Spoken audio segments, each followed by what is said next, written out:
At Christmas dinner, right as the candles flickered against the gold-rimmed plates, and everyone lifted their glasses for a toast, my younger sister leaned back in her chair, pointed at me, and shouted, "If you can't live like a normal adult, then go live in the streets." Her words snapped through the dining room like a breaking bone. The room fell silent except for the soft crackle of rosemary roasting in the oven. My parents didn't defend me. They didn't even flinch. My mother looked down at her napkin. My father sighed, long and disappointed, like my existence ruined the holiday spirit.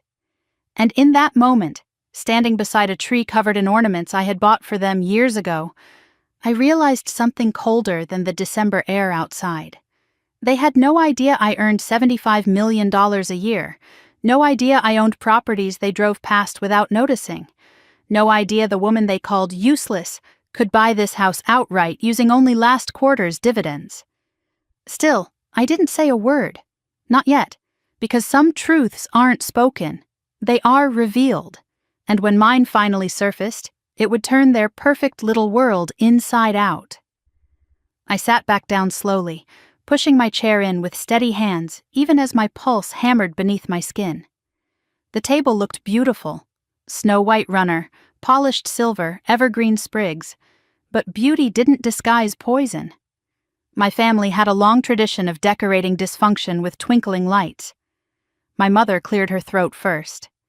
"Can we not ruin the holiday spirit tonight?" she muttered, though her eyes flicked toward me with quiet accusation, as if I was the one who had created the storm. My sister Brielle smirked over her wine glass.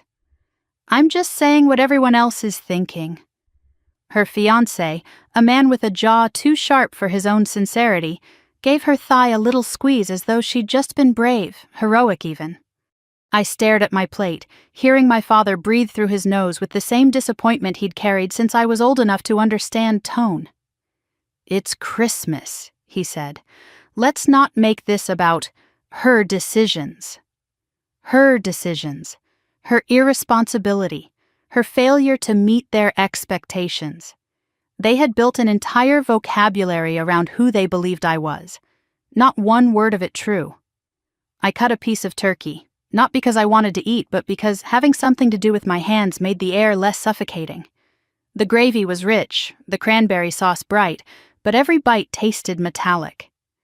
Childhood memories of Christmas dinners flickered through my mind like old photographs, my sister glowing at the center of attention, my parents doting over her newest accomplishment, while I sat quietly at the end of the table beside the coat closet, pretending it didn't bother me. "When are you going to do something real with your life?" my father asked suddenly, as if he couldn't hold the thought inside another moment. I blinked slowly. "I do plenty." "Online nonsense," he snapped. "Consulting, freelancing, whatever it is you claim to do. It's embarrassing. Your sister owns her own clinic. She contributes to society." "And I don't?" My voice was calm. Too calm. My mother pursed her lips. "Honey, volunteering doesn't count as a career." I nearly laughed. If only they knew how many millions I'd donated this year. But I stayed still, letting them talk, letting them paint me with assumptions, letting them reveal, once again, exactly who they were. "It's not complicated," Brielle chimed in. "Some people work, some people drift. You drift." She sipped her wine. "And then expect us to pretend everything's fine." I stared at her, at the woman my parents had raised to believe entitlement was virtue. "You always come home with problems," she added casually. "Never solutions." "The only problem," my father said, pointing his fork at me, "is that you refuse to grow up." Heat rushed through my chest, but on the outside I remained perfectly composed. Years of practice had taught me how to keep my expression neutral, even when cut open. If I told them the truth, about my companies, my investments, my philanthropic partnerships, they would twist it, minimize it, weaponize it. They would claim credit for sacrifices they never made. They would latch onto my success like vines around a tree trunk, suffocating it while pretending to support it. No, they didn't deserve the truth yet. They didn't deserve access to the woman I had become. My silence agitated them. My father set down his fork with a heavy clink. Do you even hear us? Do you understand what we're saying? Yes, I replied softly. Very clearly. My mother let out a shaky sigh. We're worried about you. A half smile touched my lips. You're worried about how I make you look. She froze, lips parted. Because it was true. They cared about reputation, not me. Before anyone could respond, the oven timer beeped, chiming through the tension like an oblivious bell. My mother leapt up gratefully. Let me get the rolls, she said, practically fleeing the table. I leaned back, my hands resting in my lap. The dining room windows reflected the scene like a cruel mirror. The garland, the warm lights, the family gathered around a feast, and me, the outsider even in my own childhood home. The doorbell rang. My father grunted. I swear if that's another delivery. But when he opened the door, a gust of frozen air swept in along with my cousin Avery, cheeks flushed from the wind. She carried a stack of wrapped gifts and the kind of gentle, observant expression I had relied on since we were kids. Sorry I'm late, she said, stepping inside. When she reached the table, she hugged everyone, but she hugged me a second longer. A knowing squeeze, a whisper of solidarity. We grew up together. She knew the truth of my childhood, the truth of this house. Did I miss anything? She asked lightly as she sat down. Brielle smirked. Just Mara being dramatic. I felt Avery's gaze snap to my sister, sharp, protective. Then she turned to me. You okay? Yes, I said, always. But she didn't buy it. She never did. Dinner continued, conversations weaving, splintering, circling me like cautious wolves. My father bragged about Brielle's clinic. My mother gushed about a women's charity luncheon she helped organize. They asked Avery about her job, her apartment, her dating life. They didn't ask me anything. And then, as plates emptied and wine flowed, my father decided to deliver the yearly verdict. We want you to stay with us until you figure things out, he said, but you need to take accountability. You're 32, Mara. He gestured at me vaguely. Whatever you're doing isn't working. I looked at him steadily. It's working just fine. You don't look fine, Brielle said sweetly. My mother nodded. You look tired. Exhausted, my father added. I'm tired, I said, because I drove 3 hours to be insulted at your dining table. My mother gasped softly, pressing her fingers to her chest. We are trying to help you. No, I said. You're trying to control a version of me that doesn't exist anymore. The room fell quiet. Avery looked from me to them, reading the landscape. My father inhaled sharply. If you don't want our help, then maybe you don't belong here at all. My sister's eyes sparkled. Told you, she should live in the streets. My mother said nothing. She didn't even scold her. Something inside me clicked into place. Quiet, final. I folded my napkin, laid it beside my plate, and rose from my chair. Thank you for dinner, my father scoffed. You're leaving? Yes. And going where? Brielle taunted. Your car is barely holding together. I opened my coat, slid it on slowly. I'll be fine. Avery stood too. I'll walk you out. We stepped into the cold night, breath turning into misty clouds. The driveway glittered with frost beneath the moonlight. For a moment, neither of us spoke. You don't deserve them, she finally whispered. I know. You're not coming back, are you? No, I said softly. Not after tonight. She nodded and pulled me into a tight embrace. Good, because someday they're going to realize what they lost. I smiled, the first genuine smile of the evening. Someday, I echoed. When I reached my car, I looked back at the glowing windows of the house where I'd grown up, a house full of people who still believed I was small, helpless, lost. But they had no idea who I had become. I started the engine, backed out of the driveway, and whispered into the darkness, You told me to live in the streets. You had no idea I owned half of them. As I drove away, Christmas lights blurred in the rearview mirror, fading into the night behind me, along with the last remnants of the daughter they thought I was.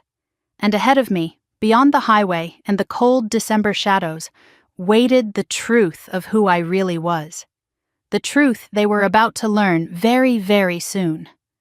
I drove through the dark stretch of highway, with the heater humming low and steady, the road unspooling beneath my tires like a ribbon leading me away from a life I had already outgrown.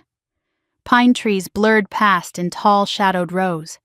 The sky above was starless, washed out by a thin veil of winter cloud. My phone buzzed twice, Brielle's number, but I didn't look at it. I let it fade into the quiet. The night had already taken enough from me. Somewhere past Maple Bridge, I reached for the volume knob and turned off the music altogether. Silence felt cleaner.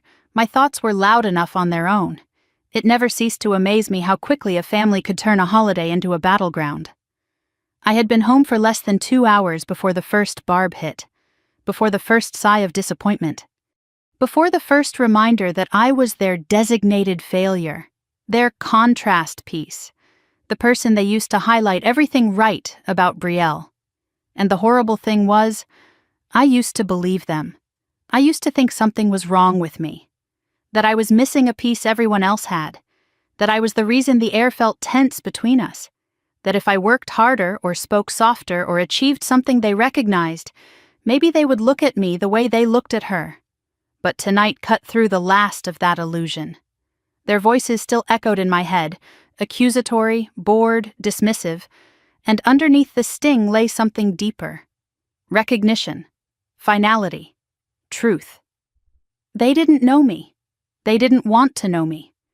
And the version they had created, the needy one, the lost one, the irresponsible one, was easier for them to hold on to than the real woman sitting at their table. By the time I crossed into the city limits, my shoulders had loosened. My breath wasn't trapped in my ribs anymore. The headlights caught on familiar landmarks, an old bakery, a gas station, the massive cedar tree that marked the turn toward my building. And the tension drained from me one strand at a time. When I finally pulled into the garage of my high-rise, the sensors blinked green and the steel door lifted smoothly. The air inside was warmer, quieter, scented faintly with concrete and the lemon polish used by the maintenance crews. I parked in my reserved space, one of 6 I leased for the fleet of vehicles I rotated for personal and corporate use. If my parents ever knew I had more cars than they had functional appliances, they would spontaneously combust. When I stepped out, my heels clicked softly against the pavement. The elevator chimed. The moment the doors closed around me, enclosing me in warm, brushed metal, something in my chest loosened completely. Home, not their home, mine. My penthouse sat on the 20th floor, overlooking the icy sweep of Clearwater Bay. Floor-to-ceiling windows, a private office, a kitchen lined in matte black quartz, a fireplace that clicked on at a voice command, a closet worth more than my sister's car. I swiped the entry panel and stepped inside. The silence was perfect. Not empty, not lonely, just mine. I dropped my keys into the ceramic bowl near the door, shrugged off my coat, and walked straight to the windows. The city glittered below like scattered silver, the water beyond dark and reflective. I pressed my palm to the glass, letting the cold seep through, grounding me. My phone buzzed again. This time it was a text from my CFO, Lionel. Everything processed, Q4 numbers confirmed, dividend release scheduled. I exhaled softly. Good. At least something today carried clarity. Q4 of my flagship company alone had brought in more revenue than my parents could fathom. They still believed I freelanced for inconsistent scraps on the internet. Meanwhile, I had spent the last decade building an empire piece by piece. Automation labs, consulting divisions, data analytics, SaaS development, strategic partnerships, 6 subsidiaries, 2 satellite offices, and 1 global imprint they still didn't know existed. Because they never asked, because they assumed, because they needed me small so they could feel tall. I walked to the kitchen, made myself tea, and sat at the island. The steam curled upward, warming my face, but the warmth did nothing to soften the memory of Brielle's voice echoing across the Christmas table. Go live in the streets. She said it like she was tossing away lint, like she didn't see me at all, like she never had. For a moment I let myself remember the beginning, years ago when I still believed a different outcome was possible. I remembered being 15, sitting at the same Christmas table, proudly showing my parents the first website I ever coded from scratch. They glanced for maybe 3 seconds before dismissing it as a hobby. I remembered being 17, earning my first $1,000 from a local business who hired me to build an online store. My mother's reaction? Don't brag, it's tacky. I remembered being 19, telling them I planned to launch my first platform. My father had laughed, out loud. My sister had smirked, swirling hot chocolate in her cup. "Why don't you do something normal?" she'd said. Normal. Tonight's conversations were not new. They were echoes, repetitions. The same performance my family staged every year, reminding me I didn't belong, that I was less, that I needed rescuing by people who never offered real help, people who only liked the idea of being saviors. I set my tea down, rubbing my thumb against the rim. They had no idea I had stopped needing them long ago. My phone buzzed again, this time with a message from Avery. "You okay?" I typed back. "Yes, on my way home." A moment later, "I'm proud of you for walking out." My throat tightened unexpectedly. It was such a simple sentence, such a clean truth, and something about it sliced through the residue of tonight's hurt. "Thank you," I wrote. "Whenever you're ready to talk, I'm here," she replied. I closed my phone. For a long moment I simply stared at the skyline, letting the lights blur. Avery's support was a thread that held me steady, one of the few members of my biological family who didn't treat me like a problem to be managed, or a disappointment to be pitied. My tea cooled. After a few minutes I stood and crossed to my office. The door slid open with a soft mechanical sound, and the glow from the equipment greeted me. The multi-monitor setup, the server cabinet humming softly, the stacked trays of documents, prototypes, and outgoing contracts. My sanctuary, my battlefield, my creation. I sat at my desk and flipped open a leather notebook, the one I always used after difficult days. Inside were handwritten notes, reminders, goals, reflections, strategies. I turned to a fresh page. At the top I wrote, "Christmas the last time." Under it, emotion truth, family ownership, silence weakness. And finally, they don't know me, but they will. I leaned back in my chair, letting the words settle on the page. I wasn't writing a threat. I wasn't writing revenge. I was writing acknowledgement. I was writing the beginning of something inevitable. Because the truth always comes out, whether you speak it or whether life forces it into the open. I had spent 10 years hiding my success to keep the peace. But peace built on lies wasn't peace at all. It was confinement. Tonight's final blow, Brielle's shout, my parents' silence, had snapped the last thread tying me to their version of me. From here on, I would stop shrinking so they could stay comfortable. From here on, I would expand. Not for them, not against them, but for myself. I closed the notebook and stepped back into the living room. The windows reflected my silhouette, strong and clear against the city lights. My parents thought I was drifting. My sister thought I was lost. They believed I had no real direction, no real purpose. Yet here I was, with more direction than I had ever had. Here I was, standing inside a home I paid for in full. Here I was, steering companies that shaped industries. Here I was, charting a future they could not comprehend. And they, sitting at their table, satisfied with their cruelty, had no idea. I turned off the lights, letting the glow of the city cast its luminous blue across the room. Then I walked to the bedroom, slid beneath the covers, and listened to the faint hum of the city drifting upward. I didn't fall asleep immediately. My mind replayed the dinner, the insults, the silence, the sharp sting of Brielle's voice. But beneath the replay was something else. An undercurrent of resolve, a current strong enough to pull me into a different future. Tonight had not been a breaking point. It had been a turning point. And as I closed my eyes, letting exhaustion finally pull me under, I whispered into the darkness. They wanted to see me small. They are about to see me clearly. And the truth would not be gentle. Under the soft glow of my kitchen lights, the first week after Christmas felt strangely hollow, as if someone had turned down the volume on the world and left only the echo of my family's voices behind. I woke each morning with the same dull ache in my chest, the memory of my sister's words replaying with the clarity of a knife scraping against glass. Go live in the streets. It didn't sting the way they meant it to. It wasn't shame. It was something colder, older, buried deep. An echo of every holiday, every dinner table, every sideways glance they'd ever used to remind me I wasn't the daughter they wanted. I kept myself busy because silence was dangerous. Silence is where old wounds breathe. So, I dove into work with a discipline that bordered on obsession. My company had launched a new automation suite 2 weeks earlier, and the global teams needed coordination. At 5 a.m, while the rest of Denver still slept, I was already on a call with Berlin.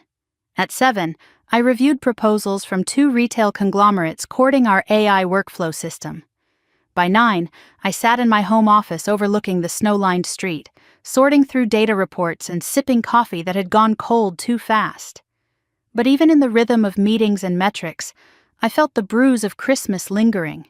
It wasn't visible, but I could feel it, faint, pulsing, reminding me what it meant to be the invisible daughter in a family that worshipped a golden child and its own spotless facade.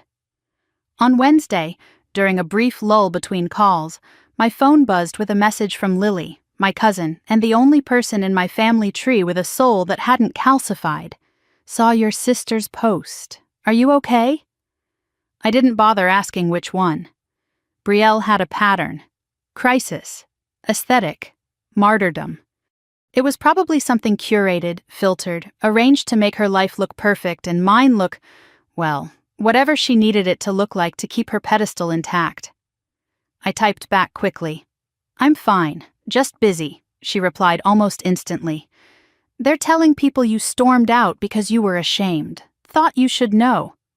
I stared at the message for a long moment, feeling that old familiar tension settle at the base of my spine. They weren't just rewriting what happened. They were doing what they always did.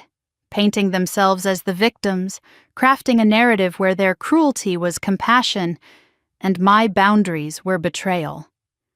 I set the phone down and leaned back in my chair. The silence of my penthouse felt colder than usual. That night, I couldn't sleep. My mind replayed Christmas dinner like a looped video, each frame sharper than the last. My mother's raised eyebrows. My father's disappointment disguised as authority. Brielle's triumphant smirk, polished like a gemstone meant to catch the light. They had pushed me out because it was easy, because it protected the image they valued more than their own daughter, and because they thought I would never push back. By the second week, a strange numbness settled in. I moved through my routines like a ghost in my own life, my accomplishments suddenly muted against the noise of old childhood wounds resurfacing. I didn't cry. I didn't break down. I simply functioned, efficiently, quietly, methodically. But in the quiet moments, when the day dimmed, when the last meeting ended, when my home fell still, that numbness cracked. What hurt wasn't the insult. It was the pattern, the predictability, the reminder that they had never truly seen me. On Thursday at noon, I grabbed a quick lunch and scrolled absent-mindedly through social media while waiting for my soup to heat. That's when I saw Brielle's story. A perfectly framed photo of her standing beside our mother in the Vance Lodge, the chandelier glowing behind them. They were smiling as if the world had never held a sharp edge. The caption read, "Grateful for family, grateful for truth. Some people run from responsibility, but we rise." There was a heart emoji. There was a tag for the lodge's account. There was not a single mention of me. My chest tightened, not with jealousy, not with hurt, but with recognition. They weren't just erasing me from the holiday, they were erasing me from the narrative, turning me into a shadow so Brielle's light could shine brighter. I put down my phone. Then, as if on cue, it buzzed again. A text from Lily. Please tell me you didn't see the story. I swallowed a breath. I saw it. There was a long pause, then, they're telling everyone you refused to help with the lodge, that you ran off to live your influencer life. They're using you as the reason for their financial problems. My jaw tightened. The lodge had been struggling long before Christmas. Years of mismanagement, overspending, a refusal to adapt to a changing market. But instead of acknowledging any of that, they pinned the blame on me, the daughter who had built multi-million-dollar systems without a dime of their help. The irony was almost comical. That night, I sat on my couch wrapped in a blanket, watching snow dust the balcony rail. The city lights reflected faintly off the glass, shimmering like tiny silent witnesses to the unraveling I was trying so hard to ignore. I didn't want to admit it, but the stories, the whispers, the lies, they were starting to grate. I had walked away to protect myself, but my silence was giving them room to rewrite history in real time. A part of me wondered if I should call them, confront them, demand an explanation. But the larger part, the part that remembered every holiday where I had been dismissed, every achievement ignored, every snide comment disguised as concern, knew it was pointless. People who thrive on a false narrative cannot survive the truth. On the morning of the second Saturday, I opened my eyes before the alarm, feeling that odd heaviness again. I dragged myself out of bed, made coffee, and stood before the tall windows that overlooked the snowy street below. I had everything I had ever dreamed of: a thriving company, financial freedom, a home that felt like a sanctuary, and yet the weight of family rejection lingered like a bruise. My phone buzzed on the counter. A message from one of my engineers, then a Slack notification, then another email. Life was moving, work was moving, the world was moving. And I realized I was the only one frozen. Around lunchtime, a new notification popped up. Lily again. You should see what Brielle posted. A sharp pulse of irritation shot through me. I opened Instagram, bracing myself. This time it wasn't a story. It was a full post. A carousel of photos titled, "When your sister refuses to grow up, the whole family pays for it." There were pictures of the lodge covered in snow, a shot of our parents sitting at the lobby desk looking tired. The caption painted herself as the dutiful daughter picking up the pieces while her irresponsible sister chased fame. I exhaled slowly, a long cold breath that fogged the air before disappearing. That was the moment something inside me shifted. Not in anger, not in pain. In clarity. Crystal, cutting, undeniable clarity. They were not simply misunderstanding me. They were using me. They had always used me. My silence, my compliance, my absence. They needed me to fail so Brielle could shine. They needed a scapegoat to shield their pride. And now they were weaponizing their version of Christmas night to polish their own image. I picked up my phone and typed, "Thanks for letting me know. I'm handling it." But the truth was, I wasn't handling anything. Not yet. That evening, around 6, I put on my coat and stepped outside into the snowy air. The cold bit at my cheeks, but it felt grounding, clarifying. I walked several blocks, letting the rhythm of my boots on the sidewalk steady my breath. For the first time in 2 weeks, I wasn't replaying Christmas in my head. I was dissecting it, examining it, understanding it. And then, as I stood at a crosswalk beneath a street lamp humming softly in the cold, a realization washed over me, sharp as lightning. This wasn't the first time they'd rewritten my story. This was a lifetime of practice. Every time Brielle succeeded, they amplified it into legend. Every time I succeeded, they shrank it into trivia. When I struggled, they pitied me. When I soared, they redirected the spotlight. When I left home, they called it rebellion. When Brielle left home, they called it blossoming. It wasn't personal, it was structural.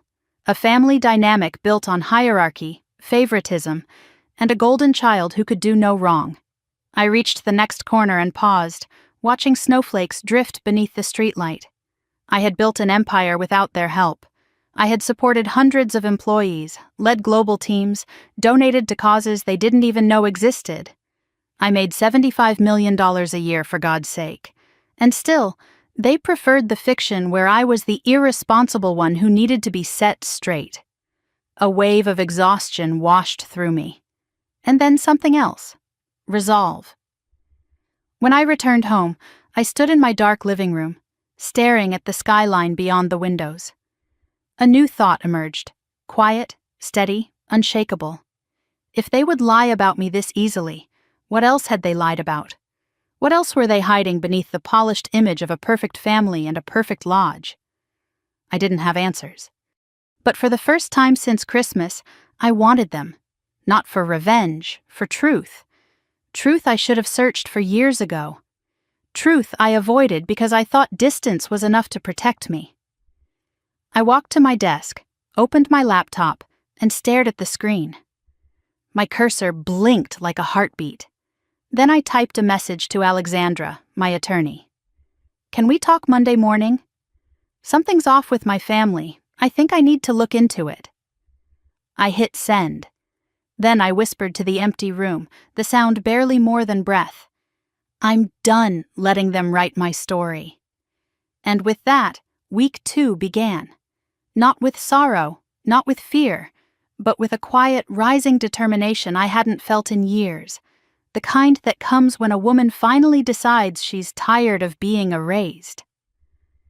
The email arrived just before sunrise on Tuesday, slipping into my inbox with the same quietness as the fresh layer of snow blanketing Denver.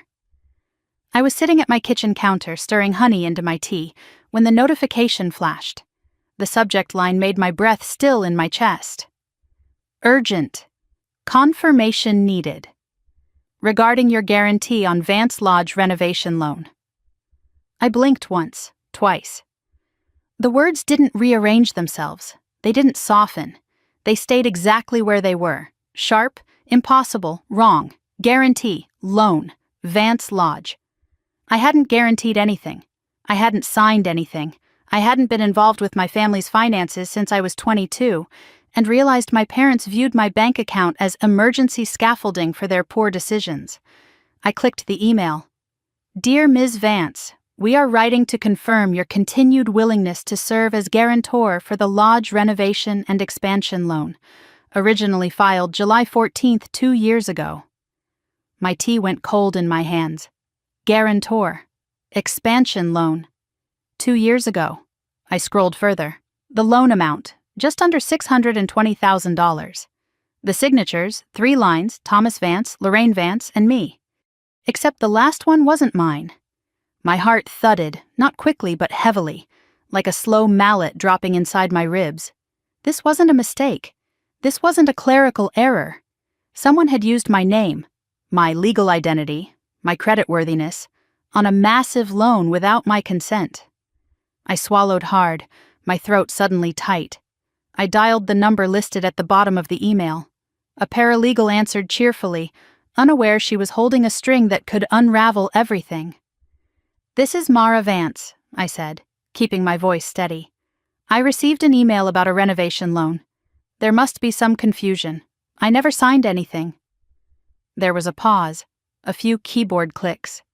Let me pull that up for you, Ms. Vance. Minutes stretched thin. My fingers curled into the counter. Oh, she said finally, as if she'd found a missing button. No, it's here. Your signature is on page 7. I can email you the full document. Please do. When the PDF arrived seconds later, I opened it instantly. My eyes locked on the place where my name appeared. The loops, the slants, the shape of the M. It looked close enough that someone who didn't know my handwriting well might believe it. But it wasn't mine. I had never signed this. Someone had forged it. The heat rising in my chest wasn't panic. It was something thinner, sharper, betrayal stretching itself awake. I sent the file straight to my attorney, Alexandra, with a single sentence. Call me the moment you see this. Then I grabbed my coat, needing air. Outside the morning was painfully still, the sort of quiet where the cold settles over your skin like a second layer. I walked with no destination, just the brittle sound of my boots on ice, the steady rhythm of my breath, and the realization forming slowly but unmistakably. My family had crossed a line they could never step back from. At noon, Alexandra called. "This signature is forged," she said without preamble. "Sloppy forgery, too. Someone tried, but they weren't trained." My hand tightened around the phone. "What does this mean legally?" "It means they used your identity without consent on a 6-figure loan." She exhaled. "It's fraud, Mara. Real fraud." She listed the steps: filing a fraud affidavit, freezing related accounts, initiating a handwriting analysis, requesting security footage from the loan date. But her voice softened on one sentence. "You need to prepare yourself emotionally, too." Emotionally. A strange word for something that felt as cold as the wind stinging my cheeks. That afternoon, I forwarded the loan details to Grant, my CFO and a trusted friend. Within an hour, he had compiled a preliminary breakdown of where the money had gone. The first shock: the lodge wasn't the only thing funded. A large portion, nearly $100,000, had been funneled into emerging business development. Emerging business development. My mind snapped to one place instantly: Brielle's Aesthetic Center. I texted Lily. Did Brielle ever mention how she funded her business? The response came quickly. She said your parents believed in her vision and backed her. Why? My stomach twisted, not from surprise, but from a feeling that bordered dangerously close to inevitability. I typed, "Ask her if the initial funding came from family loans." Lily responded minutes later. She said yes. She said your parents secured it the responsible way. Why? Before I could answer, another message appeared, this time from an unknown number. It was my mother. "Honey, I heard the bank reached out. Don't overreact. It's just paperwork. Just paperwork." My jaw clenched. Then the next message landed. "You make good money anyway. You'll be fine." This was for the family. A slow exhale left my lungs. Frosty. Controlled. Another bubble. Brielle is our future. Supporting her is supporting all of us. There it was. No apology, no explanation, no remorse, just entitlement. Pure, unfiltered entitlement. I stared at the message until the edges of my vision blurred, until the words sank deep enough to hit something inside me that had been sleeping for years. Not anger, not shock, clarity. That night, I didn't bother with dinner. I sat at my dining table with only my laptop's glow reflecting off the glass. I opened a blank document and typed one word: plan. Not revenge, not punishment, not anything emotional. Emotion clouded judgment. I needed precision. I needed logic. I needed truth. The first step, Alexandra had said, was legal protection. The second, Grant added, was forensic accounting. The third was harder, facing the reality that my family saw me not as a person, but as a resource, something to tap when convenient, discard when not. I didn't sleep much. When I did drift off, it was the kind of restless unconsciousness where nothing felt real except the certainty forming in the center of my chest. By morning, Grant had sent his full analysis. The lodge's books were worse than I imagined. Income declining, debt snowballing, contractor payments overdue, maintenance neglected. If the loan defaulted, and it was on track to, the bank could seize everything tied to it, including the property, including their remaining assets, including my forged guarantee. But that wasn't the worst part. The worst part came in a single highlighted line. Brielle Aesthetic Center is operating at a net loss of 68%, nearly 70% loss, propped up almost entirely by the renovation loan funds and a secondary private loan my parents had taken. I leaned back, closing my eyes. They hadn't just used my name. They'd used me to feed a sinking dream. The next morning, Alexandra confirmed the forensic team would handle the documentation. She asked whether I intended to pursue charges. I didn't answer. I wasn't ready. Not yet. That afternoon, as I walked to my car, snowflakes fell in slow spirals, catching on my scarf. The cold seeped into my skin, but inside something else warmed, a rising certainty, steady and firm. They had lied, they had stolen, they had twisted the story. But this time, they had touched something untouchable. My autonomy, my identity, my name. And while my family believed I was weak because I rarely fought back, they never understood this about me. Quiet doesn't mean powerless. When I stepped into my penthouse that evening, the city stretched below me in its winter glow. Lights reflected across the glass, tiny pulses of life moving through the streets. I stood at the window, my reflection staring back, steady, calm, resolute. If my family was willing to forge my signature once, they would do it again. If they were willing to sacrifice me for Brielle, they would do it again. If they were willing to lie about me to save face, they would do it again. But there was one thing they would not do again. Use me. I turned off the lights, letting the city's glow fill the room, and whispered into the quiet, "They already burned the bridge. All I'm doing now is making sure I never rebuild it." And with that, the plan, cold, meticulous, necessary, moved from a line on my screen to a fire in my chest. The morning after the forensic results came in, I woke with a feeling I couldn't name at first. It wasn't anger anymore. It wasn't grief. It wasn't even shock. It was something steadier, colder, more precise, like the click of a lock sliding into place after years of jamming. The sun had barely risen, but I was already sitting at my dining table with my laptop open, the city still quiet beneath a heavy layer of snow. The world outside felt new. My reality, however, had never been clearer. I spent the first hours of the day in complete silence, scrolling through spreadsheets, piecing together every thread that had unraveled from the forged signature.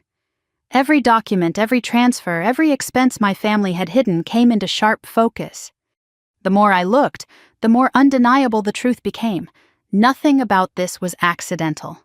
They had planned the loan. They had assumed my silence. They had built their financial survival around the belief that I would never fight back. At 9, I met with Alexandra and Grant in my office downstairs. I'd rented the space on the first floor of my building, a private, minimalist room with white walls and a walnut desk, designed for moments when my penthouse felt too personal for work like this. Alexandra arrived first, her coat dusted with snow, her expression already tightened into the kind of focus reserved for high-stakes cases. She sat, opened her folder, and began reviewing the timeline. "We file the affidavit today," she said. "The bank will freeze the loan until the investigation is complete. They'll request handwriting samples from the co-signers." I nodded. "They won't match." "They absolutely won't," she replied. "And once that's confirmed, the loan goes into dispute. Your liability is removed. Their liability becomes substantial." That was putting it gently. A few minutes later, Grant stepped in, carrying his tablet loaded with financial projections. He sat across from me and turned the screen toward the table. "Here's where things stand," he began.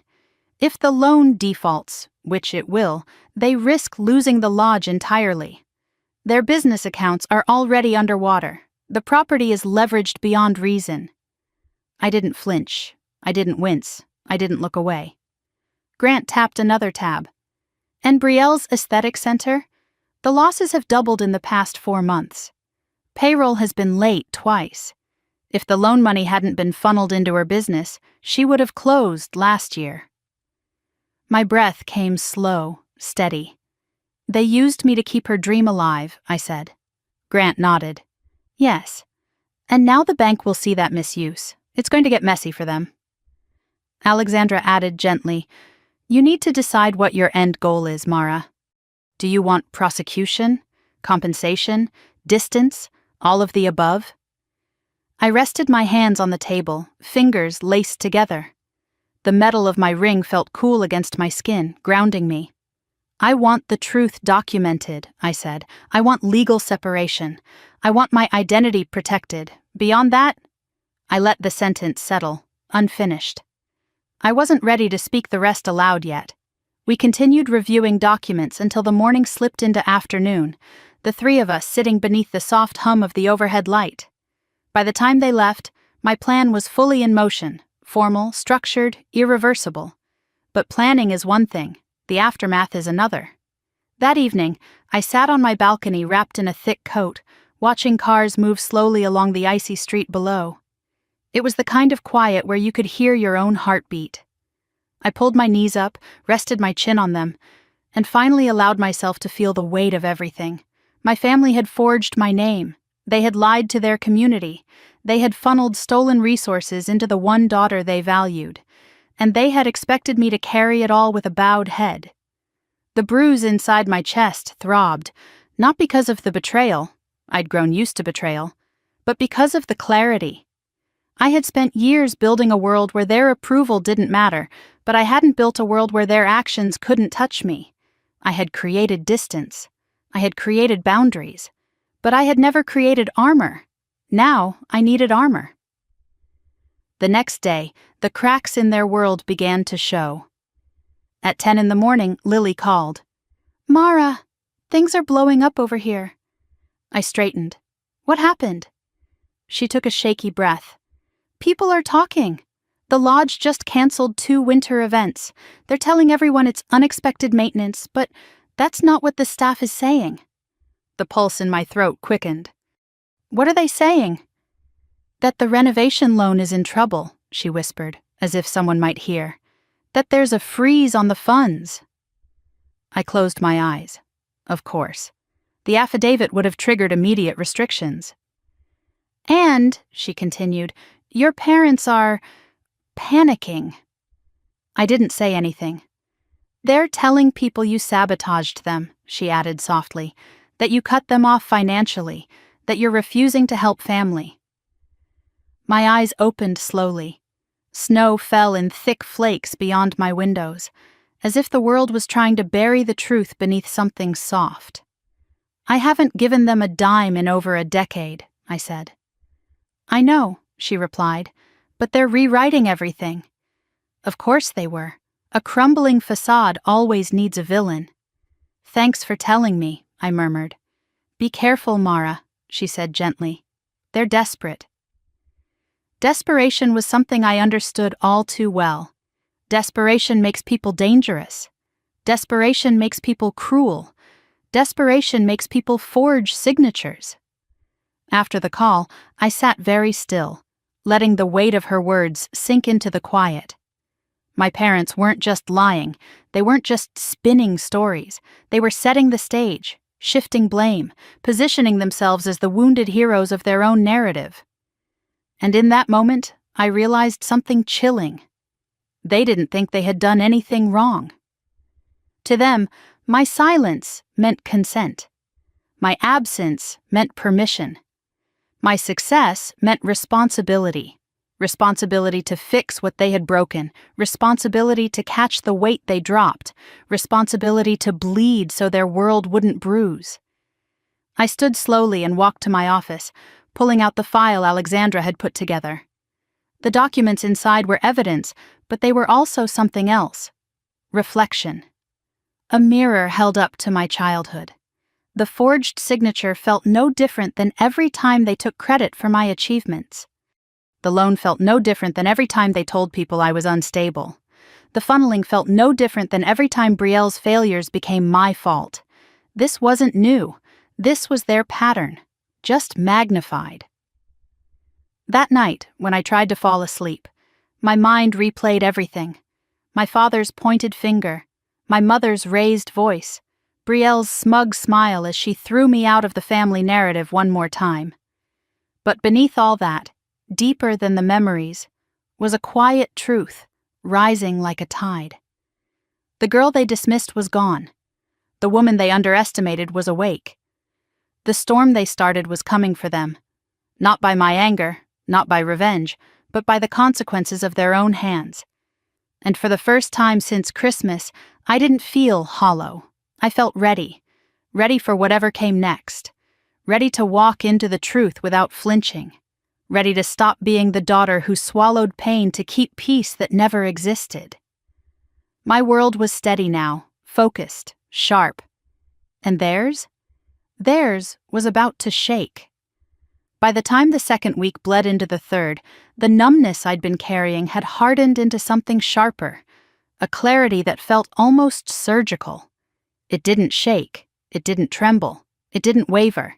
It simply existed, steady and undeniable, like a truth I had always known but never allowed myself to acknowledge. And that truth was simple. My family wasn't done hurting me. Not even close. The first sign came on a quiet Monday morning. I was in my office reviewing contracts when my phone buzzed with a message from Lily. "Hey, are you okay? I heard something weird today about you." I frowned, setting the contract aside. "Define weird," I typed back. The typing bubble appeared, disappeared, reappeared. Finally, her response came through. "Your mom told the ladies at church you're couch surfing in Seattle because your little online project failed." I stared at the message so long the words blurred. Couch surfing, failed project, not just a lie. A narrative, a performance. I typed slowly, "I have a 4-bedroom townhouse. No couches involved." Lily sent a single reply, "I'm so sorry. They're making you sound helpless, and honestly, pitiful, pitiful." The word sat bitter on my tongue. There was nothing accidental about this. My parents weren't just embarrassed by me, they were invested in the version of me that made them virtuous. They needed the world to believe they were the suffering, patient parents of a difficult daughter. They needed sympathy, validation, a reason for their own failures that didn't implicate them. I thanked Lily and put my phone down, but my hands wouldn't stay still. They kept tapping the desk, restless, searching for an explanation that wasn't ugly, one that didn't confirm what I already suspected. But the explanation was ugly, and it was simple. They needed me to fail to justify everything they'd done. 2 days later, on Wednesday, more proof arrived. Lily again. "You need to see this." She sent a photo, taken discreetly from the back of a church meeting room. It showed my mother standing before a circle of women, her hands clasped dramatically against her chest. Her face was arranged into that practiced grief she only used when she wanted attention. Under it, Lily wrote, "She's saying she had to let you fall, that you refused their help and lost your direction in life." A laugh escaped my throat, not because it was funny, but because some absurd part of me had hoped my mother would stop at mild slander. But of course she wouldn't. She needed the center of attention the way some people need oxygen. I zoomed in on the photo. The women around her looked sympathetic, concerned, comforting. They were comforting her for the struggles of a daughter who didn't exist. That night, I sat on the edge of my bed, staring at the floor, trying to understand why this hit harder than usual. They had dismissed me my whole life. They'd rewritten my story for years. So why did this feel different? Because they weren't just lying about me. They were using me, wielding me like a shield against judgment and accountability. A daughter turned scapegoat. I didn't sleep that night. My mind twisted through memories. My mother's disappointed sighs, my father's lectures disguised as concern, Brielle's smirks that always seemed to say you'll never measure up. I hadn't been part of a family. I'd been part of a system designed to keep Brielle shining and me apologizing. By Thursday morning, the emotional fog had settled into something else. Resolve. I walked to the kitchen, poured myself coffee, and tipped my head back as the steam hit my face. The warmth did nothing for the cold in my chest. Just as I lifted my mug, my phone buzzed again. This time from someone I never expected, a former classmate of Brielle's. Saw her at brunch with Lexi. "They were talking about you. Just thought you should know." My stomach tightened. There was a screenshot attached, a snippet of a comment thread from Instagram. User: "What happened with your sister?" Brielle: "Some people don't understand responsibility." Another user: "Didn't she do some MLM stuff?" Brielle: "Exactly, MLM, not tech, not automation, not software systems used by corporations. MLM, a deliberate insult, a deliberate erasure." I closed my eyes for a long moment. When I opened them again, the world had sharpened into a single point. They weren't content with rewriting the Christmas story. They were rewriting me. And suddenly, I understood the danger. When people tell a lie often enough, eventually someone believes it. Eventually the lie becomes truth in the eyes of anyone who isn't paying attention, and my family was counting on that. But they had forgotten something. I wasn't 16 anymore, sitting at a dinner table begging for recognition. I wasn't a college dropout afraid of disappointing them. I wasn't the girl who swallowed my voice to keep peace that never existed. I was a woman with a global company, legal resources, influence, and something far more powerful than money: clarity. That afternoon, I opened my laptop and reviewed the plan I'd created days earlier, the plan that now felt less like preparation and more like necessity. Every step was designed to separate my life from theirs, to protect my name, to protect my future. But now another step emerged, a step I hadn't anticipated. Truth. Not revenge. Truth. I needed the truth documented, exposed, illuminated. Because if they were rewriting my story, I needed to write it back, clean, sharp, irrefutable. Later that night, as I sat curled on my couch with a blanket wrapped around my legs, the city lights blinking softly through the windows, something unexpected happened. I found myself whispering aloud. They'll never stop unless I stop them. The room didn't echo. It absorbed the words like it had been waiting to hear them. I leaned my head back and let the quiet settle into my bones. They erased me. They rewrote me. They used me. But they had underestimated me. They had forgotten that the daughter they dismissed built her entire world without them, and built it stronger, smarter, and far more resilient than they ever imagined. By Friday morning, the numbness was gone. The fog had cleared. There was no sadness left, only a sharp, steady purpose. I showered, dressed, tied my hair back, and stood before the mirror. The woman looking back wasn't soft anymore. She wasn't confused. She wasn't lost. She was focused, determined, whole. I grabbed my phone and texted Alexandra, "Let's move forward with everything, no delays." Then I added one more line.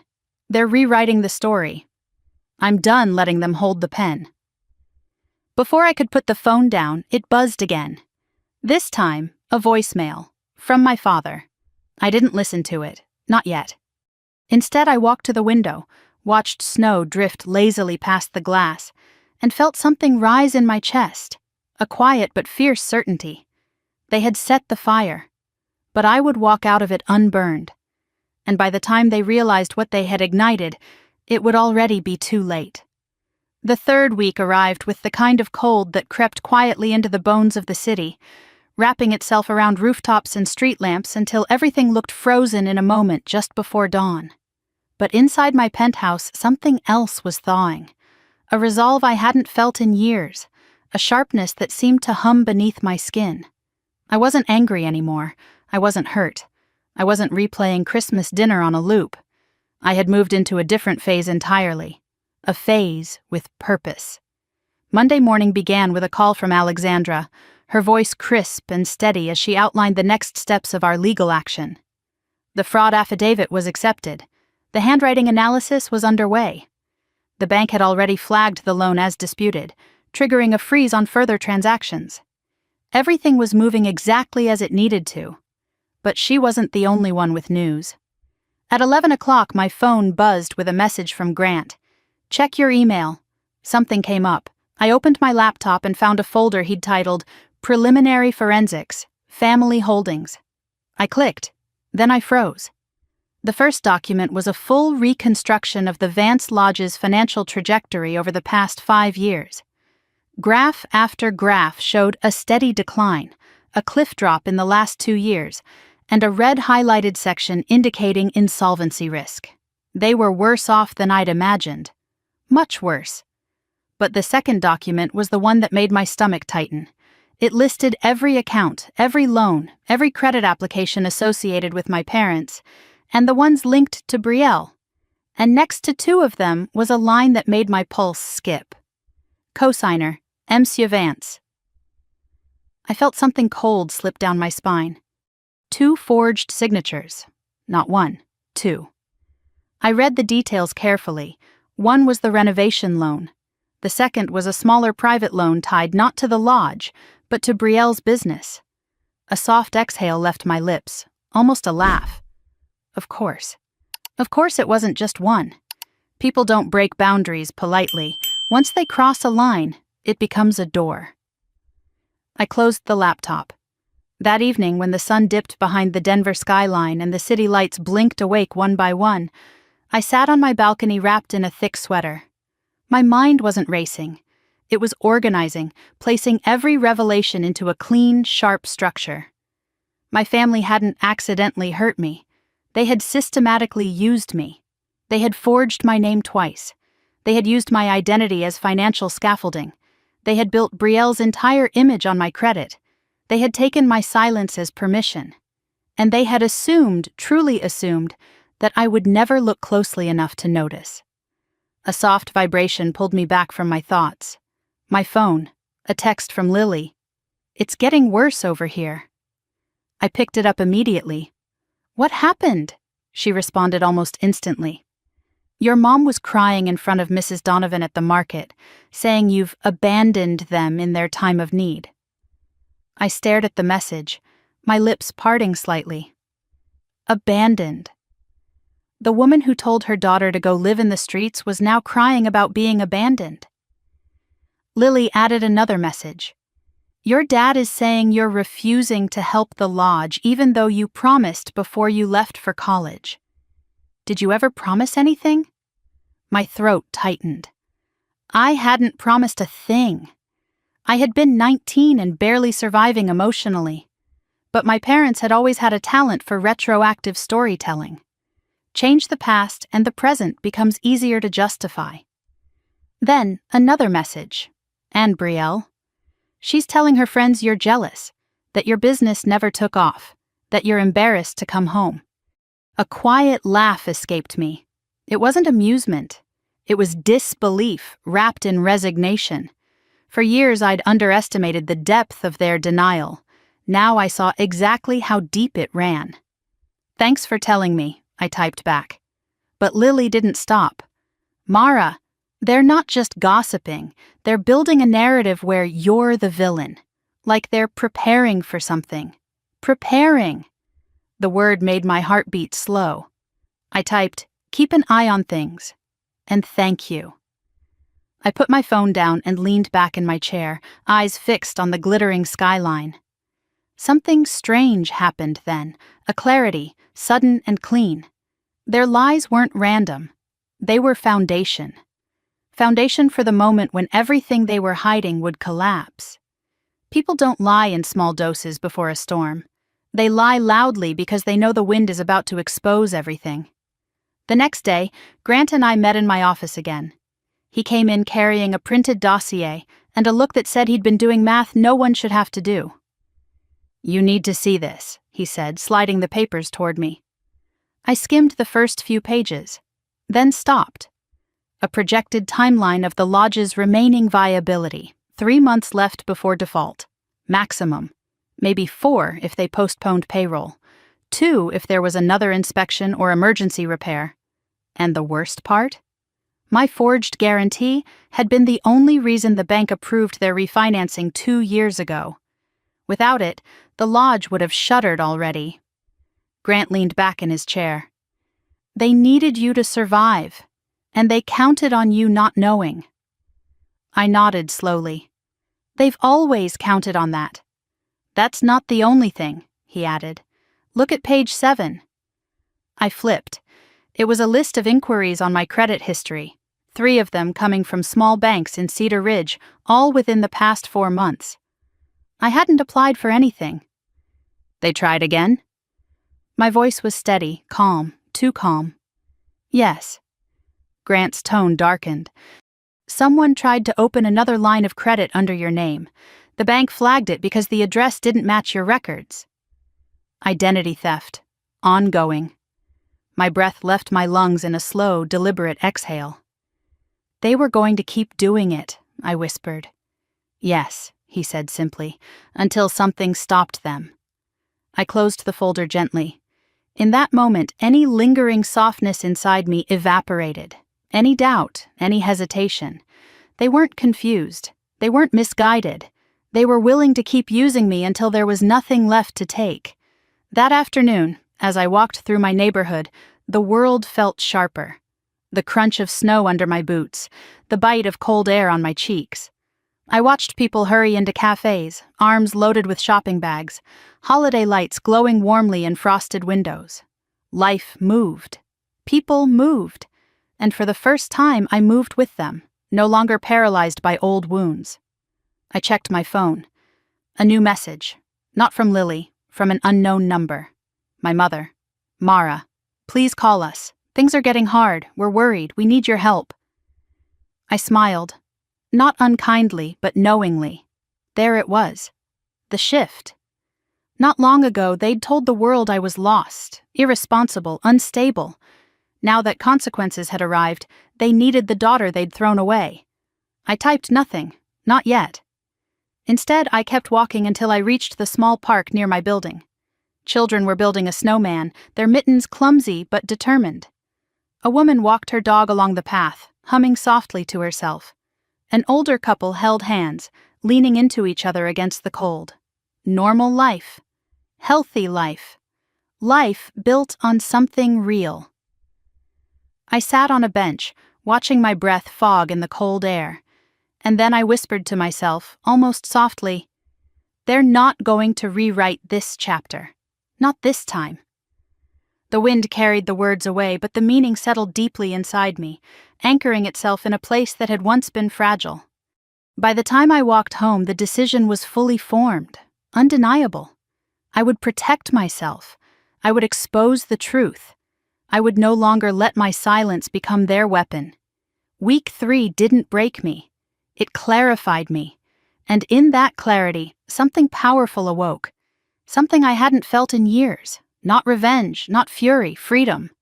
The kind that comes when a woman finally understands she owes nothing to the people who built their comfort on her disappearance.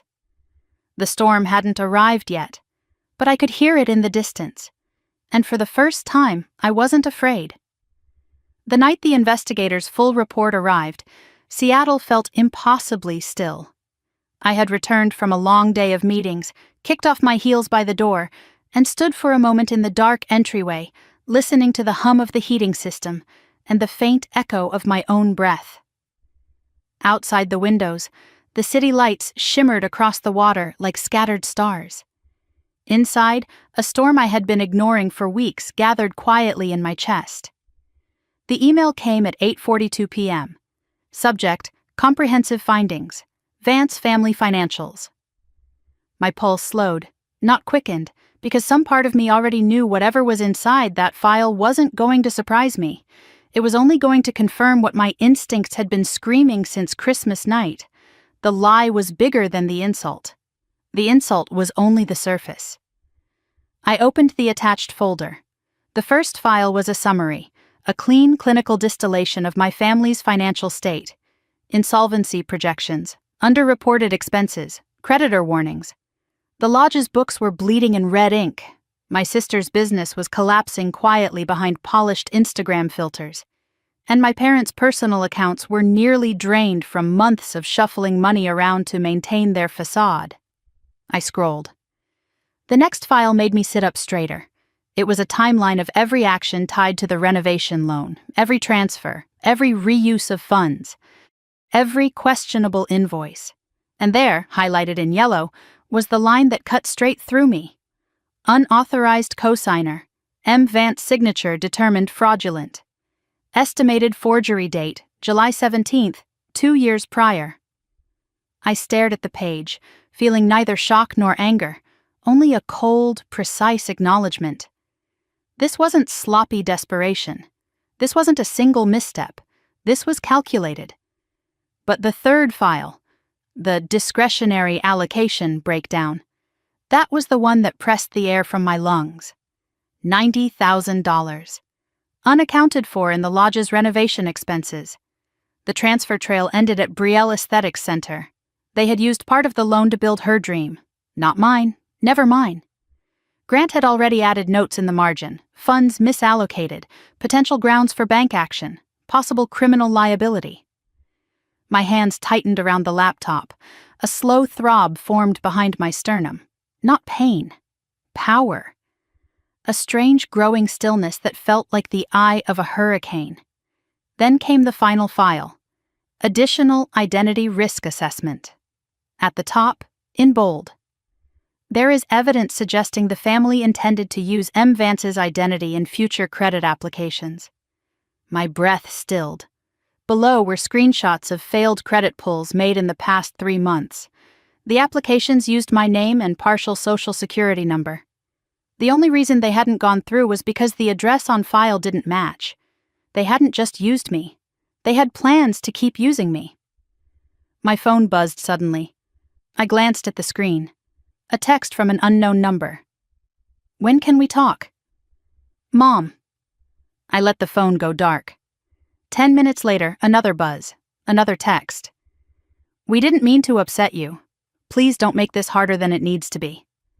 I felt something deep inside me shift. Like a door closing, quietly but permanently. I didn't reply. Instead, I opened the sliding door to the balcony, letting the cold night air wash over me. The wind carried the scent of salt from the sound and the distant hum of traffic, grounding me in a world far larger than Cedar Ridge and its suffocating expectations. My phone buzzed again. This time it was my father. "Call us. It's urgent. No explanation, no apology, just the tone of a man used to being obeyed." I turned the phone over, screen down, and walked back inside. Later, wrapped in a blanket on the couch, I stared at the ceiling as the investigator's words echoed through my mind.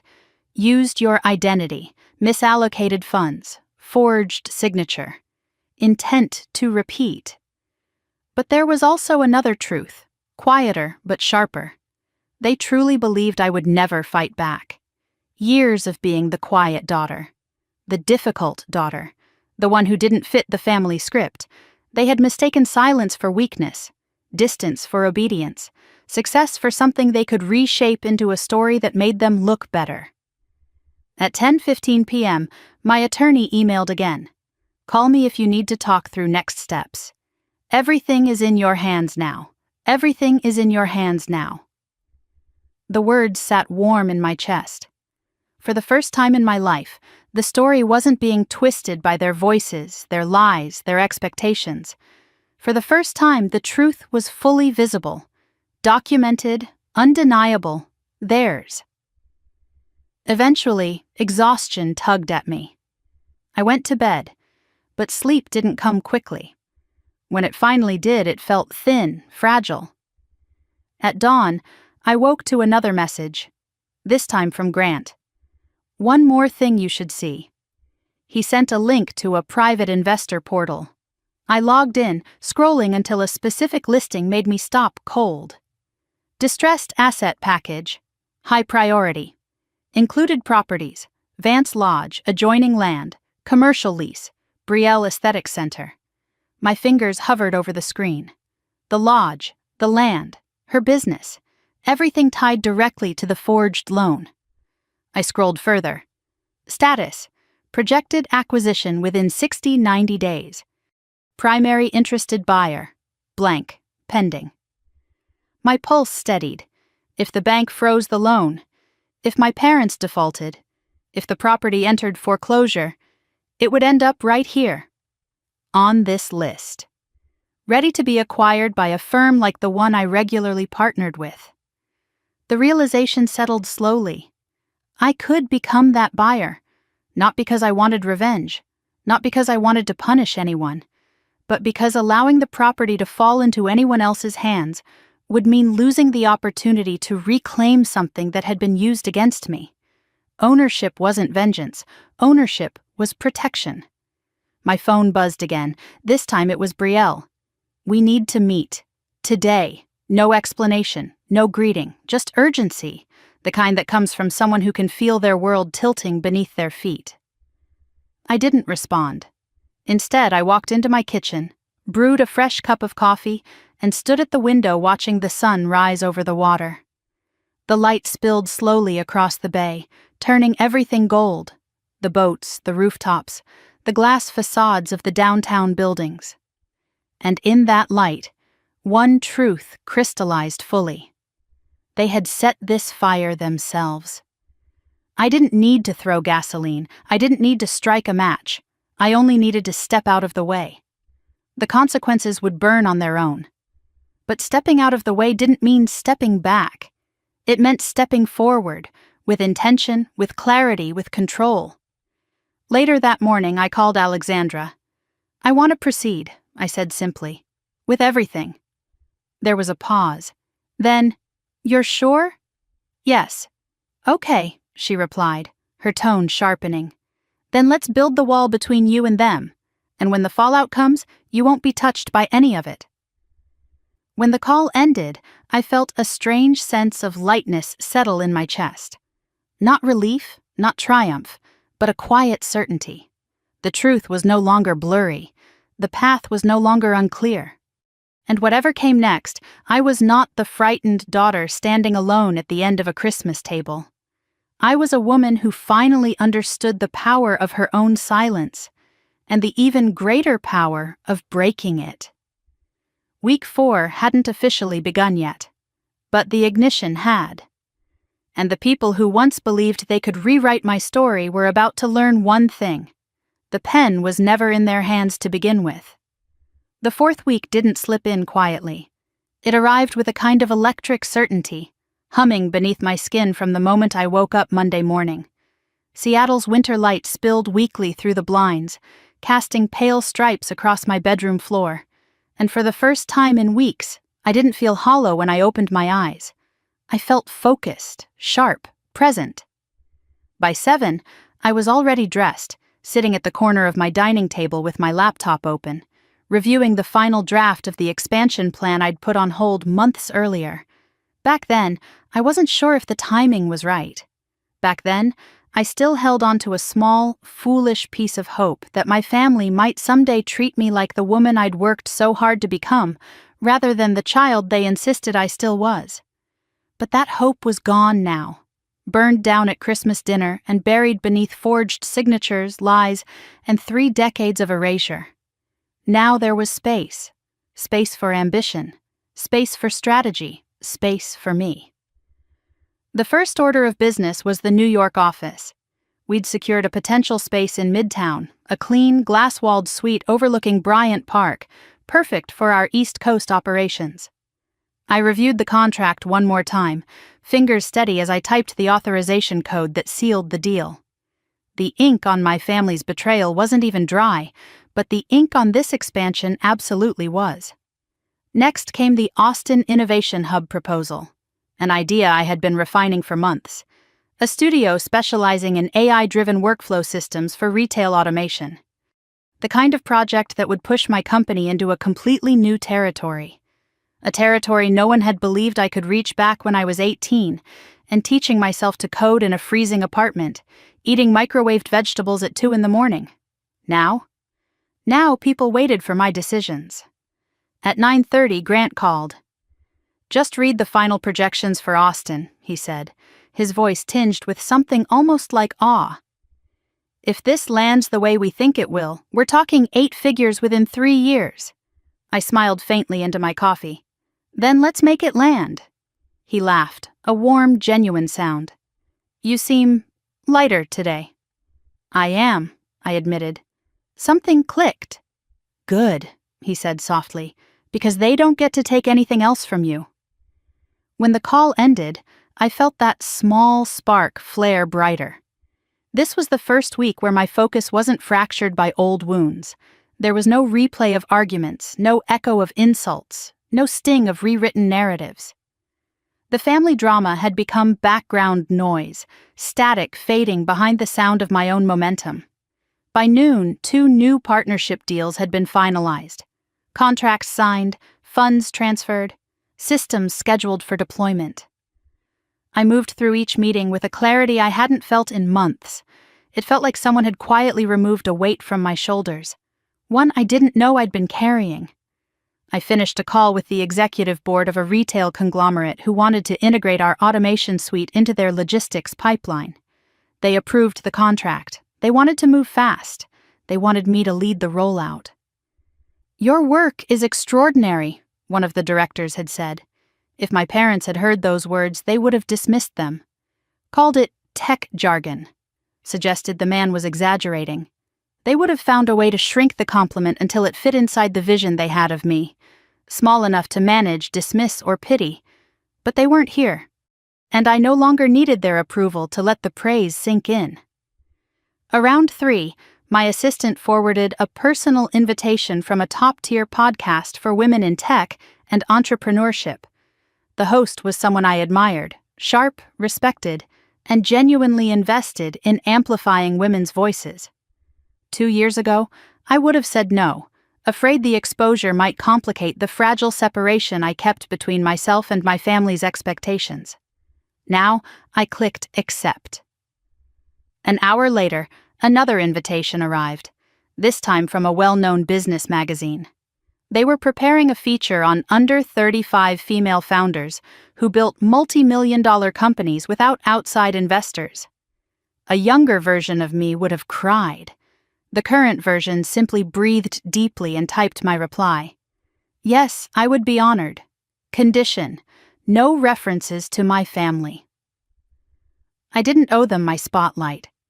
As the day shifted into evening, I made myself a simple dinner, roasted vegetables and lemon chicken, and turned on soft jazz, letting the music fill the warm corners of my home. I moved slowly through the space, adjusting a plant by the window, organizing a shelf, lighting a candle on the coffee table. Everything felt peaceful, intentional, mine. Halfway through tidying my office, my phone buzzed again. A new email from the forensic accountant. Subject: final review attached. I sat down. The full report was far more detailed than the preliminary findings I'd seen before. The lodge's debts, the loans, the hidden transfers, the overdue taxes, every line of fabricated stability now ripped clean open. But something else stood out, a pattern in the dates. The financial spiral began exactly when Brielle opened her aesthetic center. Her dream wasn't just failing, it was sinking everything around it. The family had poured money into her, money they didn't have, money they stole from me, money they stole from themselves. Every time Brielle overspent, they borrowed. Every time her profits dropped, they blamed me. Every time she made a mistake, they cleaned it up with invisible glue. But they had glued so many cracks for so long that the structure wasn't a business anymore. It was a fragile illusion waiting to collapse. And it would collapse. Soon. I took a breath. A long, steady breath. There was no satisfaction in seeing the numbers. There was no cruelty in me. Only clarity. The truth was simple. They had built their world on denial. They had built her success on sand. They had built their comfort on my silence. And now the tide was coming in. I spent the rest of the evening reviewing projections, sipping tea as the city outside dimmed into twilight. When my eyes grew tired, I closed the files and walked to the window. The water was dark, but the reflected lights shimmered like constellations. I whispered softly, "You thought I wouldn't see." Not as accusation, as acknowledgement. By the time midnight approached, my focus had sharpened into something new, something almost peaceful. I no longer wanted their apology. I no longer wanted their understanding. I no longer wanted to fix anything between us. What I wanted was distance, truth, freedom, and the life I had built, one they could no longer distort or diminish. Standing there, watching the lights flicker across the water, I felt a shift inside me, subtle but absolute. They thought I was still the daughter who waited at the edge of the table for a scrap of acknowledgement. But I wasn't waiting anymore. I was positioning, preparing, becoming the woman they always feared I might be. A woman who no longer needed them. A woman who no longer bowed her head when they said her name. A woman who knew exactly what she was capable of. Week 4 wasn't an ending. It was ignition. And when the spark finally met the fuel they had been pouring for years, it would not be my world that caught fire. It would be theirs. The night after the gala, Seattle felt heavy with fog, the kind that blurred the outlines of buildings and softened the glow of streetlights. But inside my penthouse, nothing felt soft. Not anymore. The applause from the gala still echoed faintly in my bones. The moment the spotlight found my face, the collective gasp from my parents' table, my sister's frozen smile cracking under the weight of truth. For the first time in my life, I had been undeniable. Seen, named, celebrated, and they had been forced to watch. But the high of that moment had faded into something colder, steadier. The fight wasn't over just because my parents finally realized who I really was. Their shock was only the beginning. Their consequences were still coming. When I opened my laptop, an email sat waiting in my inbox. Subject: Vance Lodge, default status confirmed. My heart didn't race. It didn't even lift. It simply settled deeper into my chest, like a stone dropping into still water. I clicked. The bank had officially flagged the renovation loan as delinquent. Foreclosure proceedings had been authorized. Contact with the guarantor, me, was now redirected through the legal team. The property would move to distressed acquisition status within weeks. The lodge wasn't just in trouble, it was already gone. And the part that made me inhale quietly, slowly, wasn't the loss. It was what came next. The private equity firm I had quietly partnered with sent their update minutes later. We are prepared to move forward with acquiring all distressed Vance assets. Please confirm your timeline. All distressed assets, the lodge, the adjoining land parcel, the workshop space my father used for decades, and the commercial lease tied to Brielle's failing clinic. I sat back in my chair, fingers curled lightly against the edge of the table. Snow drifted past the window like feathers shaken loose from a pillow. But there was nothing soft about tonight, nothing fragile, only clarity. My family had used me as collateral. Now they were the ones about to become collateral in the financial world I navigated every day. I closed my laptop. The next morning, Alexandra arrived at my building dressed in charcoal wool, exuding that quiet authority she carried everywhere. She placed a binder on my dining table, a sleek black folder embossed with a single silver word: disposition.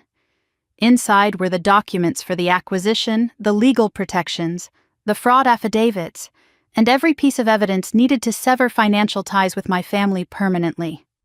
She flipped it open with calm precision. "The assets transfer to you the moment the auction triggers," she said. "It's clean, it's lawful, and it's final." I nodded. "Good." "There's something else," she added, sliding a document across the table. "Your parents tried to contact the bank after the freeze. They attempted to claim you gave verbal consent for the loan." I almost laughed. "Of course they did." She met my eyes. "They know they're cornered, and they're trying to rewrite the story before the consequences reach them." "Then let's make sure they can't rewrite anything," I replied. Her smile was thin and approving. After she left, I took a slow walk through my penthouse, letting my thoughts unwind. The hardwood floors were warm beneath my socks. The windows glowed with winter light. Everything felt grounded, intentional, mine. No part of me wanted revenge. What I wanted was an ending, a clean one, a final one, a truthful one. The kind that didn't hinge on emotion, only consequence. In the afternoon, Grant arrived with a report that painted the collapse of my family's world in numbers, charts, and timelines. The lodge was weeks away from default beyond recovery. My parents' contractor business had lost 30% of its clients in 6 months. Suppliers weren't renewing contracts, and Brielle's clinic had missed payroll again. "They're unraveling," he said quietly. "They unraveled themselves," I corrected. "And now," he continued, tapping the folder, "you own every piece of what they built with fraudulent signatures." I didn't smile. I didn't flinch. I didn't feel triumph. What I felt was justice. Not the loud kind, not the kind that demands attention. The quiet kind, the kind that arrives with undeniable truth. Before Grant left, he paused in my doorway. "You know," he said, "most people in your position would be consumed with anger, but you're steady." I spent my whole life being shaken by them, I replied. I'm done shaking. The next morning I woke before dawn. Golden light had not yet touched the water outside, but the sky had softened from black to slate. I made tea, wrapped myself in a shawl, and stared at the city in the cold stillness. My phone buzzed. It was a text from my sister. We heard something happened with the bank. We need to talk, please. A second bubble popped up immediately. Mom is sick about it. Dad is furious, please answer. I didn't answer. Another message. Mara, if you're doing something to hurt us, please stop. I exhaled. A slow, steady breath. They still thought I was reacting emotionally. They still believed they were the victims. They still believed the consequences of their actions were a personal attack rather than the inevitable outcome of their own choices. They didn't understand that I wasn't doing anything to them. Their signatures had done everything already. At noon, another message came. This time from my mother. Honey, I know you're upset, but you're taking things too far. We are your family. We built that lodge for all of us someday. A pause. If you wanted to help, you could have just said so. If you're angry, we can fix this. Don't let outsiders destroy our family. A surge of cold clarity swept through me. Outsiders. She meant Alexandra. She meant Grant. She meant anyone who wasn't them, anyone who refused to play by their manipulative script. My fingers hovered over the keyboard. I typed nothing. Not because I didn't have words, but because the time for words had passed.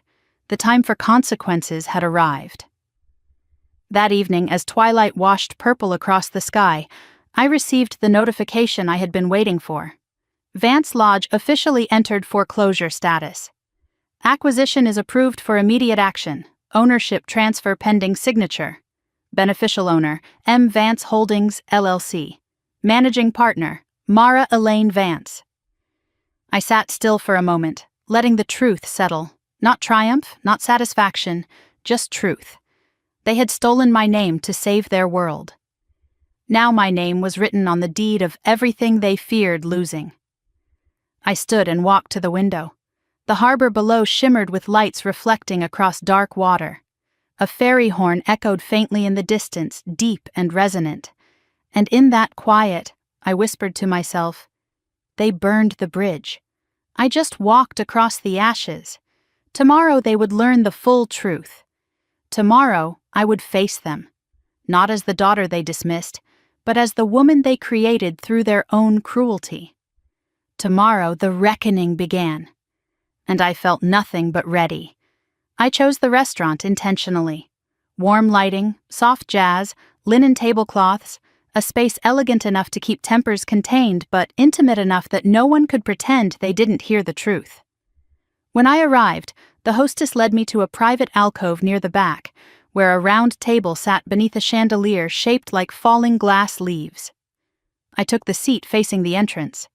It felt symbolic somehow, letting them walk toward the version of me they had never truly met. They arrived 9 minutes late.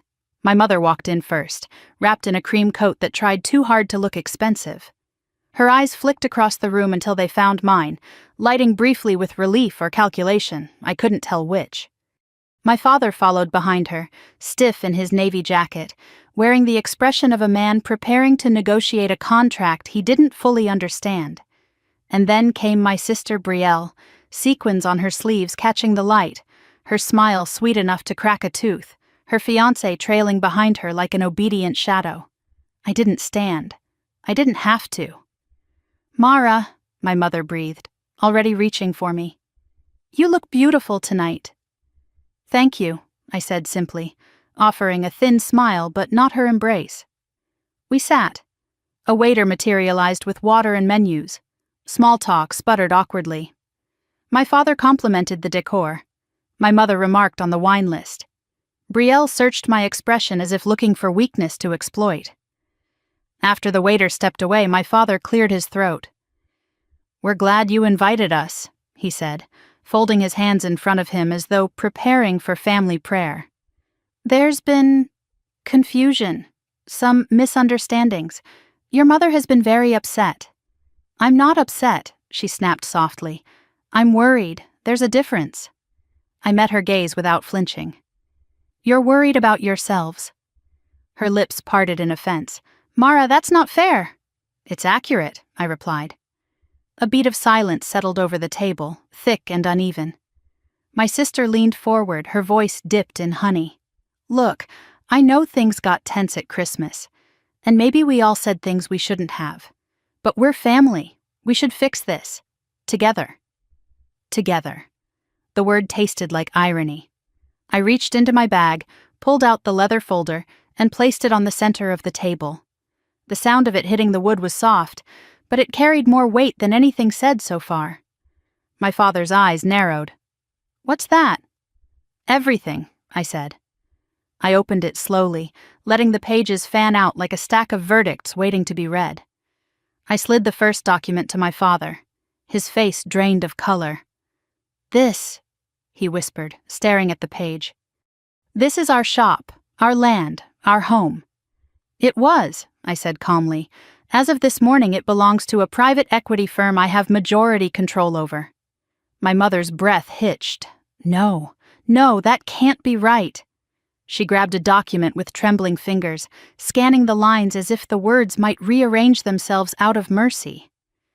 How could they take it? How could they just— "You defaulted," I said. "You forged my signature to secure a loan you couldn't afford, and you defaulted. That's how." Brielle's voice cracked as she nearly spit out her protest. I didn't ask them to do that. I didn't even know what they— "Your clinic was funded with the loan," I said evenly. "And the accountant found the transfers. Every one of them." My father slammed a hand on the table. "That's enough.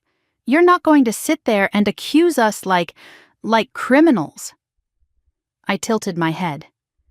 "What would you call forging someone's signature on a $300,000 loan?" His jaw flexed. He looked down. My mother covered her face with her hand. "Mara, honey, why would you do this to us?" I inhaled slowly, letting the words settle before responding. "I didn't do anything to you. You did this to yourselves. I just stopped carrying the weight of your choices." The waiter approached cautiously with a bottle of wine. I waved him away. This was not a night for distractions. I slid 2 more documents across the table. "These are your options." Brielle reached first, scanning them with shaking hands. Her mascara smudged at the corners of her eyes. My father read aloud, voice tight. "Option 1. Sell all business assets and the property back at fair market value. Option 2. Lease the home and workshop for 6 months, market rate, no extensions." My mother's jaw fell open. "Lease? Lease our own home? How could you think we would— "You told me to go live in the streets," I reminded her quietly. Her mouth snapped shut. Brielle's eyes were wide and glossy. "So you're— what, punishing us? Teaching us a lesson?" I almost pitied her. Almost. "No," I said softly. "I'm drawing a boundary, one you never allowed me to have." My father leaned forward, scowling now, trying to regain some sense of authority. "You're going to destroy this family over a misunderstanding?" "A misunderstanding," I repeated, raising a brow. "Forging my name wasn't a misunderstanding. Lying to your church about me wasn't a misunderstanding. Calling me useless at Christmas wasn't a misunderstanding." My mother flinched. My father looked away. "And telling me to go live in the streets?" I added quietly. "What would you call that?" Silence, thick and suffocating. My sister reached across the table like she had every right to touch me. "Mara, please," she whispered. "We're family. We can fix this." I stared at her hand until she withdrew it. "You should have thought about fixing things before using my life as your safety net." Her chin trembled. For the first time, she looked small, human. My father exhaled shakily, his voice barely audible. "We didn't know you were doing well. If you'd told us—" "You didn't want to know," I said simply. My mother's eyes brimmed with tears. We were trying to help you grow up. We were worried about your choices." "No," I replied. "You were worried about your image." Her throat worked. She had no argument because there was none. Then I slid the final document toward them. "This one is not optional." My father frowned. "What is this?" "A declaration," I said. "You acknowledge that you used my identity without consent. I agree not to pursue criminal charges. We legally separate our finances, permanently." My mother gasped. "We can't sign that. People will know." "No one will know," I said, "unless you force me to make it known." My father swallowed hard, his voice barely steady. "If we sign this, you walk away? Just like that?" "For the first time," I answered, "yes." The waiter hovered nearby, unsure whether to approach. I lifted my hand slightly, signaling him to wait. He withdrew. My mother's voice shook like a brittle ornament. "We never meant to hurt you." I met her gaze directly. "You never meant to stop." Brielle wiped her cheek, mascara streaking down her skin. "So this is it? You're just cutting us off?" "I'm refusing to be your collateral anymore." My father leaned back slowly. His shoulders sagged in a way I had never seen before. Something inside him seemed to crumble, not from defeat, but from the realization that he no longer had any power over me. My mother looked at me with stunned disbelief. "Mara, where did you learn to be this cold?" I held her gaze. "I'm not being cold," I said. "I'm being done." A long silence followed. Then I stood, slipping the folder back into my bag. "You told me to go live in the streets," I said quietly. "So I chose to buy the streets instead." My chair legs whispered against the marble floor as I stepped back. None of them reached for me this time. None of them called my name. None of them tried to stop me. I walked out of the restaurant into the cool night air, the door closing behind me with a soft thud that felt like the final line of a chapter I had waited my whole life to finish. And as I stepped onto the sidewalk, a strange peace settled into me. Not joy, not triumph, just freedom. 6 months later, I woke to the soft shimmer of early sunlight spilling across my bedroom ceiling, the kind of light that didn't demand anything from me. It simply existed, quiet, warm, steady. Seattle had shifted into late spring, and the mornings carried a crisp brightness that felt almost symbolic, like the city itself understood I had finally made room to breathe. I stretched beneath the covers, listening to the familiar hum of the heating vents and the faint clatter of someone walking their dog on the sidewalk far below. There was no dread in my chest, no weight pressing into my ribs, no instinct to brace for impact the moment my eyes opened. That alone felt like a luxury. After a long shower, I walked barefoot into the kitchen, brewed a cup of tea, and opened the balcony doors. The scent of the water drifted up immediately, salty, cool, comforting. Ferries were already gliding across the bay, leaving thin white trails behind them. I leaned against the railing and just watched. For the first time in my adult life, the quiet didn't feel like an accusation. It felt like a beginning. By mid-morning, I was at my desk reviewing updates from the Austin Innovation Hub. The team had completed their first retail automation pilot with remarkable success, tripling the client's workflow speed. The New York office was thriving too, already onboarding 5 new enterprise partnerships. Grant sent a message with a line that made me smile. "We're only just getting started." Work no longer felt like escape. It felt like purpose. It felt like mine. Around noon, Megan called. She never called with drama, only with honesty. Her voice crackled through the speaker, casual but gentle. "Hey, thought you might want an update." I didn't ask. I didn't need to. She continued anyway. "Your parents sold the house last month. They took the buyout option. It was enough for a small place in Sandport, a 2-bedroom near the old marketplace." I pictured it, not out of spite, but out of recognition. Smaller, quieter, less adorned with the illusions my parents once lived for. A place where no one expected them to host grand Christmas dinners or carry the weight of reputation like a fragile vase. How are they? I asked, surprising myself with how open my voice sounded. They keep to themselves, she said. Church friends still talk to them, but the spotlight is gone. It's like they're learning to exist without an audience. That image landed in a place inside me I didn't realize was still tender. And Brielle? I finally asked. Megan exhaled softly. She closed the clinic. The space has new tenants now, a small bakery run by a couple who make the best lavender scones you've ever had. I smiled faintly. Of course. She's working retail for now, Megan added carefully.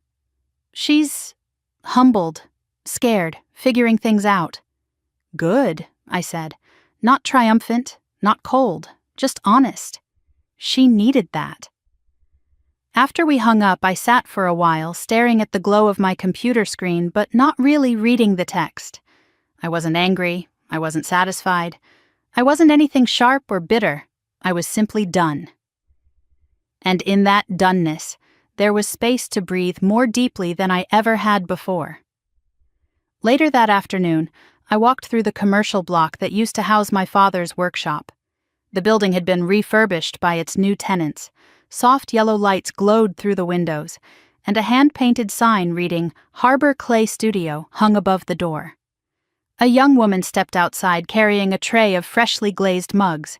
She smiled at me as she passed, and I smiled back. The world had moved on, just as it should. I continued walking until I reached the bakery Megan mentioned. The smell of warm sugar and citrus drifted out the open door. I didn't go inside. I only stood long enough to absorb the quiet truth that life continued, even when the structures holding it up had crumbled. When I finally returned home that evening, the living room was bathed in orange light. I poured a glass of white wine, curled up on the couch with a blanket, and closed my eyes. I had spent so much of my life trying to earn love that was never meant for me, trying to fit into a version of family that never made space for who I truly was. Trying to make myself smaller so they could feel larger, safer, more in control. But the moment I stopped trying, everything changed. I realized that the people who truly loved me, the people who showed up, encouraged me, worked beside me, believed in my work, weren't tied to me by blood at all. My found family was made of colleagues who had become confidants, neighbors who had become weekly companions, friends who had become anchors. They saw me. They valued me. They chose me. And in choosing to walk away from the people who never did, I had chosen myself. 2 weeks later, I hosted Friendsgiving. Not in November, but in late spring, because when you rebuild your life, you get to redefine your own traditions. The table was covered in homemade dishes brought by friends from every corner of my life. Laughter bounced off the walls. Stories overlapped. Jokes layered themselves into the air like music. Halfway through dessert, my mentor raised her glass. To Mara, she said, a woman who finally stopped living in the narrative others wrote for her and chose to write her own. My throat tightened, not with grief, not with pain, but with something warm and steady, a fullness I had never felt at the Vance family table. I stood, lifting my glass. To the people who showed me what family actually looks like, I said.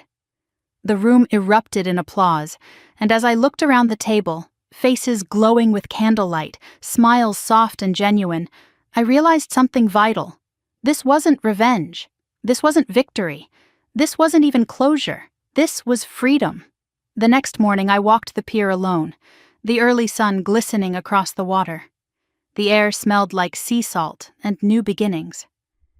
I paused at the railing, watching the waves fold over one another. You were never wrong, I told myself quietly. You were never the problem. You were never the burden. You were never the failure. You were simply waiting to become who you were always meant to be. I stood there for a long time, letting the wind lift the last remnants of old wounds from my shoulders. And when I finally walked home, I did so without looking back. If you've followed my story until this moment, thank you for being here. Stories like this are never just about revenge or collapse. They're about rediscovering who you are, when everything that tried to break you finally falls away. If any part of this journey spoke to you, I'd love to hear your thoughts. Drop a comment, share what resonated, or tell me your own experience. And if you want more stories like this, of strength, justice, family drama, and those unforgettable twists, make sure to like this video and subscribe so you never miss what comes next.